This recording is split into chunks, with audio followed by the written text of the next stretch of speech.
સરદાર ગુર્જરી ડિજિટલમાં મહત્વના સમાચારો પર એક નજર. વાસદ બસ સ્ટેન્ડમાં શૌચાલય બંધ રહેતા મુસાફરોને હાલાકી. તહેવારની વધતી ભીડ વચ્ચે સુવિધા ઊભી કરવા માંગ. તારાપુરના ફતેપુરામાં સરપંચ પદની યોજાયેલ ચૂંટણીમાં વિજેતાને હજી સત્તા ન સોંપાતા ગ્રામ પંચાયતના કામો થયા ઠપ. આણંદ જિલ્લામાં એક સપ્તાહમાં મિલ્ક પ્રોડક્ટની 17 પેઢીઓ ખાતે સઘન ચેકિંગ, 3 પેઢીઓને અપાઈ નોટિસ. આણંદ જિલ્લામાં સિઝનનો 124% વરસાદ નોંધાયો. સૌથી વધુ બોરસદ તાલુકામાં તો સૌથી ઓછો આંકલાવ તાલુકામાં નોંધાયો વરસાદ. આણંદ નજીક ખારગુંડના વિદેશી દારૂના બુટલેગર બહાદુરસિંહ રાઠોડને 1 વર્ષ માટે 5 જિલ્લામાંથી કરાયો તડીપાર. આંકલાવ તાલુકાના દેવાપુરા ગ્રામ પંચાયતમાં વોર્ડ નંબર 7ના મેમ્બર મીનાબેન ચાવડાએ 2 સંતાન હોવાનું ખોટું સોગંદનામું રજૂ કર્યું હોવાથી સભ્યપદેથી દૂર કરવાનો હુકમ.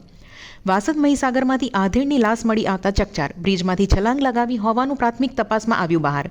વડતાલના વિઝા પ્રોસેસરને કેનેડા મોકલવાની લાલચ આપીને હરિયાણા પંજાબના 4 ઠગે 78 લાખની આચરી છેતરપિંડી. ખંભાતમાં 3 લાખના ચેક રિટર્ન કેસમાં વેપારી નવીન ચંદ્રને 1 વર્ષની કેદ. કઠલાલમાં મહિલાને લૂંટનાર ગેંગનો મુખ્ય આરોપી રહીમ સોનાની લગડી સાથે ઝડપાયો. ગાંધીનગર મહેસાણામાં 11 ગુનાઓ નોંધાયેલા.